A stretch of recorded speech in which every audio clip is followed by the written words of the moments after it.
नमस्कार दोस्तों, हमारे लेसन स्टडी चैनल के करंट अफेयर सेगमेंट में आपका स्वागत है। आज है 13 अगस्त और 13 अगस्त तक एग्जाम के पॉइंट ऑफ व्यू से जितनी भी इंपॉर्टेंट अपडेट्स हैं वो हम यहाँ पर देख लेते हैं। तो पहला क्वेश्चन है, भारत के रक्षा सचिव कौन है जो भारत और बांग्लादेश के बीच चौथे रक्षा संवाद में बांग्लादेश के लेफ्टिनेंट जनरल वाकिर उज्जमान के साथ इस विषय पर वार्तालाप के लिए मौजूद थे। ऑप्शन इसमें अजीत डोभाल, संजीव सक्सेना, अजय कुमार या फिर संदेश सिंह। तो इसका करेक्ट आंसर है अजय कुमार। ये है भारत के डिफेंस सेक्रेटरी अजय कुमार। ये जो डिफेंस डायलॉग है इसमें दोनों देशों के बीच चल रहे डिफेंस कॉपरेशन को रिव्यू किया गया है। इसके साथ साथ संयुक्त सैन्य अभ्यास, ट्रेनिंग प्रोग्राम, इन सभी मुद्दों पर भी इसमें चर्चा की गई है।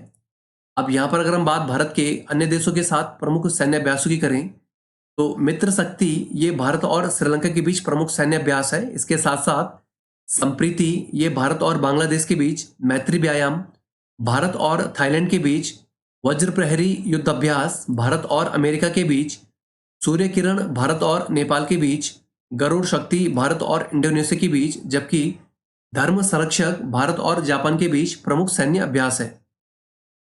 अगला क्वेश्चन है, इनमें से किस राज्य में मालाबार नदी महोत्सव का 8वां संस्करण शुरू हुआ है? ऑप्शन इसमें कर्नाटक, गोवा, केरल या फिर तेलंगाना। इसका करेक्ट आंसर है केरल। ये जो मालाबार नदी महोत्सव है इसके साथ साथ यहाँ दक्षिण भारत का एकमात्र कयाकिंग कंपटीशन भी आयोजित किया जा रहा है। इसे Kerala adventure tourism promotion society भारतीय कयाकिंग और कैनोइंग एसोसिएशन के साथ मिलकर आयोजित कर रहा है। अब यहाँ पर अगर हम बात भारत में मनाए जाने वाले प्रमुख त्योहारों की करें तो बिहू ये असम राज्य का प्रमुख त्योहार है। लोसार महोत्सव अरुणाचल प्रदेश में मनाया जाता है। छठ पूजा का बिहार में काफी महत्व है। बस्तर दशहरा ये छत्तीसगढ़ राज्य का प्रमुख त्योहार है। ओणम ये केरल का प्रमुख त्योहार है। हॉर्नबिल उत्सव ये नागालैंड में मनाया जाता है। राजा पारबा ये उड़ीसा का त्योहार है, जबकि पोंगल ये तमिलनाडु राज्य का प्रमुख त्योहार है। अगला क्वेश्चन देखते हैं, कौन सा देश अंडर 17 महिला फुटबॉल विश्व कप 2022 आयोजित करेगा? ऑप्शन इसमें ऑस्ट्रेलिया, जापान, यूएसए या फिर भारत। तो इसका करेक्ट आंसर है भारत। ये जो विश्व कप है इसका आयोजन भारत में अक्टूबर माह में प्रस्तावित है। हालांकि अखिल भारतीय फुटबॉल महासंघ में कुछ आंतरिक गतिरोध चल रहा है जिसकी वजह से टूर्नामेंट के आयोजन पर ही संशय बना हुआ है, लेकिन उम्मीद है कि ये जो मसला है ये समय पर हल कर दिया जाएगा।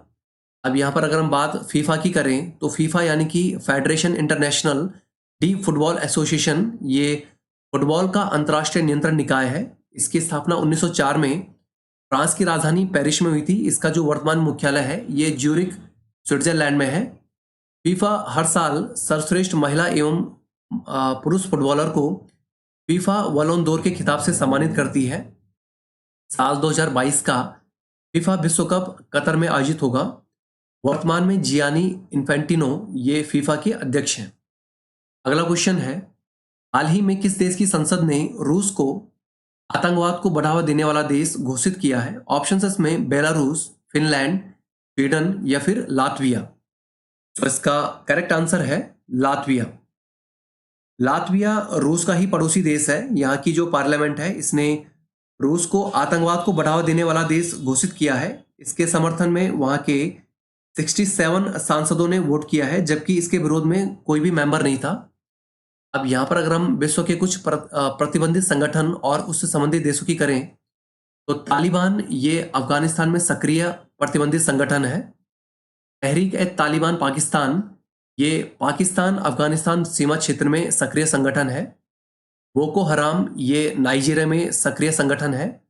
अलकायदा आईएस यानी कि इस्लामिक स्टेट ये कई देशों में सक्रिय है और ये भी एक प्रतिबंधित संगठन है। हिजबुल्लाह ये लेबनान देश में प्रतिबंधित संगठन है। हमास ये फिलिस्तीन में प्रतिबंधित संगठन है। अगला क्वेश्चन है, इस साल केंद्रीय गृह मंत्रालय द्वारा छानबीन में उत्कृष्ट काम करने वाले कितने पुलिसकर्मियों को पुरस्कृत करने का निर्णय लिया गया है? ऑप्शन इसमें 101, 151, 201 या फिर 251। तो इसका करेक्ट आंसर है 151। इन 151 पुलिसकर्मियों में से पूरे देश भर से 28 महिला अफसर और सीबीआई के 15 अधिकारी और विभिन्न राज्यों के पुलिसकर्मी भी शामिल हैं। ये जो अवार्ड है ये हर साल 12 अगस्त को गृह मंत्रालय द्वारा घोषित किया जाता है। अब यहाँ पर भारत में अगर प्रमुख पुरस्कारों की बात करें तो नागरिक पुरस्कार में भारत रत्न, पद्म भूषण, पद्म विभूषण, पद्म श्री है। साहित्य और फिल्म के क्षेत्र में भारतीय ज्ञानपीठ पुरस्कार प्रमुख है। दादा साहेब फाल्के पुरस्कार, अंतर्राष्ट्रीय फिल्म अकादमी सम्मान यानी कि आईफा और साहित्य अकादमी सम्मान ये प्रमुख पुरस्कार हैं। देशभक्ति पुरस्कारों की बात करें तो इसमें परमवीर चक्र, वीर चक्र, शौर्य पुरस्कार आदि प्रमुख पुरस्कार हैं। अन्य विशेष पुरस्कारों में राष्ट्रीय खेल पुरस्कार, गांधी शांति पुरस्कार, पुलिस पुरस्कार, राष्ट्रीय वीरता पुरस्कार ये कुछ प्रमुख पुरस्कार हैं। अगला क्वेश्चन है, इनमें से किस पूर्व अमेरिकी स्टार बास्केटबॉल खिलाड़ी को की 6 नंबर की जर्सी को एनबीए से रिटायरमेंट दी गई है जिनका हाल ही में निधन हुआ है? ऑप्शंस इसमें Bill Russell, Adam Russell, Michael Goldie या फिर इनमें से कोई नहीं। तो इसका करेक्ट आंसर है बिल रसेल। बिल रसेल ये अमेरिका के लीजेंडरी बास्केटबॉल प्लेयर रहे हैं। अभी 31 जुलाई को ही इनका निधन हुआ है। ये 11 बार एनबीए के चैंपियन भी रह चुके हैं। अब यहाँ पर अगर हम बात बास्केटबॉल की करें तो बास्केटबॉल में एक टीम में 5 खिलाड़ी होते हैं। शूटिंग, पासिंग, ड्रिबलिंग ये कुछ प्रमुख शब्द हैं। ये काफ़ी बार एग्जाम में पूछे गए हैं। ये इसी खेल से जुड़े हुए हैं।